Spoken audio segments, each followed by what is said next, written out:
Hi folks, this is another one of my zany little video clips where we salivate and generally go just a little bit too crazy over a classic piece of audio recording history.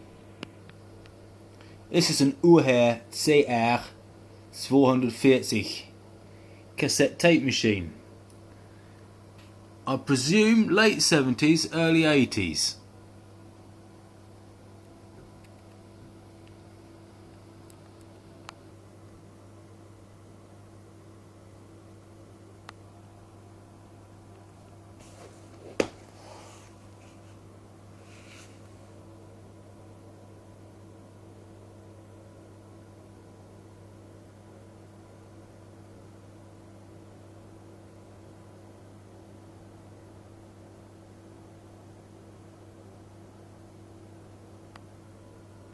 First of all, before we get down to any nitty-gritty, I want to talk about the power, because really with any piece of portable equipment, that's the making or breaking of a device.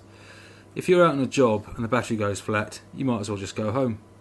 This is how the power's done on this thing. It's got a compartment in there which extends about 3/4 the length of the casing, and within that it can take a battery.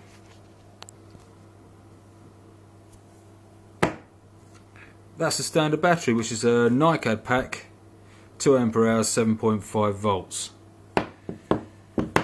It basically consists of 6 C cells by the look of it. Probably could be repacked. This is a Duff example, due to the age of the machine. That's the original battery for the machine. Now it's got just the 2 contacts there, which contact right towards the back of the battery compartment, but you'll notice also it's got the legend for 6 either throwaway or NiCad, or even these days nickel metal hydride cells, C cells, and the tangs there, so you can chuck 6 C cells in there if you require. And why not? If you're out on a job, no power, you could even go down the supermarket and just buy some batteries and just chuck them in there. And then on top of that, you've got the power supply, the next tile. Part number is Zulu 131, the Z131 power supply. Now, it's no coincidence that's exactly the same form factor as the battery. And surprise, surprise, the power supply actually fits in where the battery goes. There's a little cutout on the battery flap that allows the extension cord, the power cord, the mains cord, to come out of the case of the tape recorder. And in this case I've modified it so it's IEC, so that just plugs into an IEC. So let's look at the power options. You've got the standard power supply, or you can chuck throwaway batteries in there. You can put NiCads, nickel metal hydride batteries in there. You can put your standard power supply in there, and if you're using the standard NiCad pack in there, then you use the power supply externally. The pack is inside the battery, use that externally. There's a socket on the power supply on the Z131, and a DIN plug which goes between the Z131 and the tape machine. Incidentally, as far as I know, all because bearing in mind this is an international medium, all power supplies are dual voltage, 220 it says here, and 115 volts. Here in the UK we have 230 volts, but I presume that's not an issue, that extra 10 volts. What's 10 volts between friends?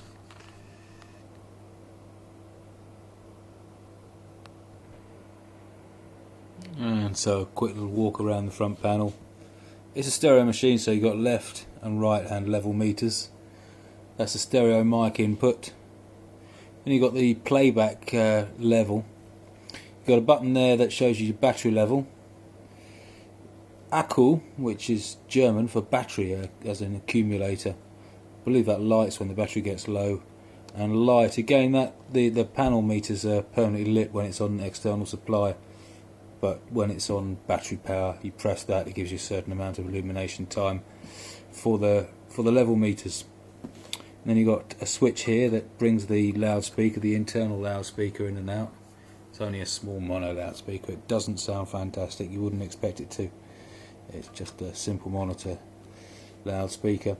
And then you've got another internal external switch here, this time for the microphone. There's a little electret microphone built in there, which again isn't fantastic. It's good for recording the motor noise, and if you're in a fix then it's there, but best avoided if you've got a better mic. That's what you'd be using. ALC, automatic level control. So you press it in for automatic level control. But if you're serious about your recording, you'd use these little kiddies here. You notice these are linked gain controls for the microphones, the left and right hand channel inputs here. You can unlink them. Flick that switch there, and that mechanically unlinks them, so they'll both move separately, should you wish to tweak with them independently. Otherwise you'd link them back up, and they both move in unison. All very nice. Okay, we've got Dolby there, that's Dolby B, and then that's the record button. The transport is by joystick device. This is all very nice and sort of mechanically assisted. It's not arduous or clunky by any means, but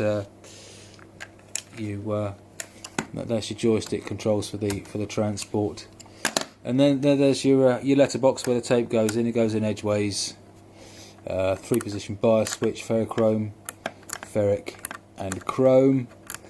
3 LEDs to indicate the status, and a tape counter there. So we chuck the old tape in there that way round, I hope. Oh yeah, is it that way round? Oh, let's go that way round. Let's have a giggle, see what's on here. And to start it up, just flick the old lever over there. And of course there's spectacularly nothing on that tape at all. Should we stop it, which goes like that, and then eject it, which is like that, flip it over, whop it down, and play. There we are.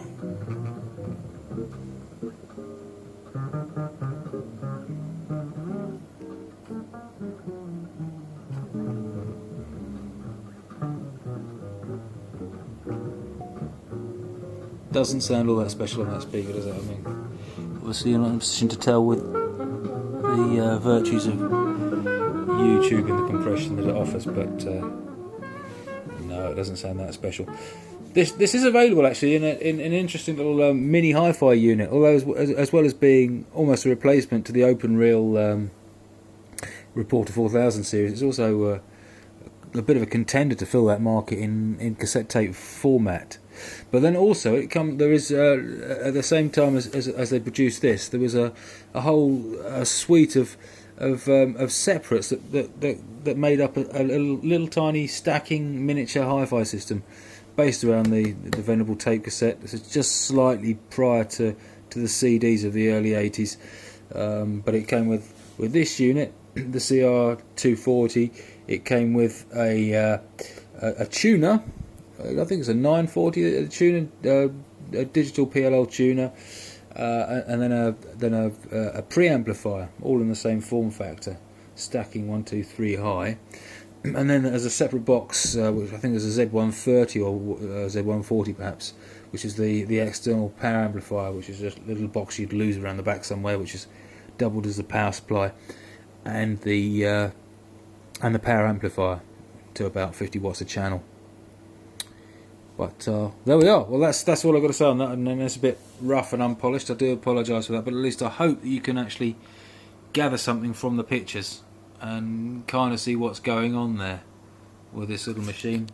There is a user manual that you will find online. This is the one that I haven't found online, which is slightly varies from the ones I've seen online. It's got basically the same content though. In German in this case. I've not managed to find an English one thus far. Maybe there is one, but I haven't found it if there is one. So that's it. The CR-240, ladies and gentlemen.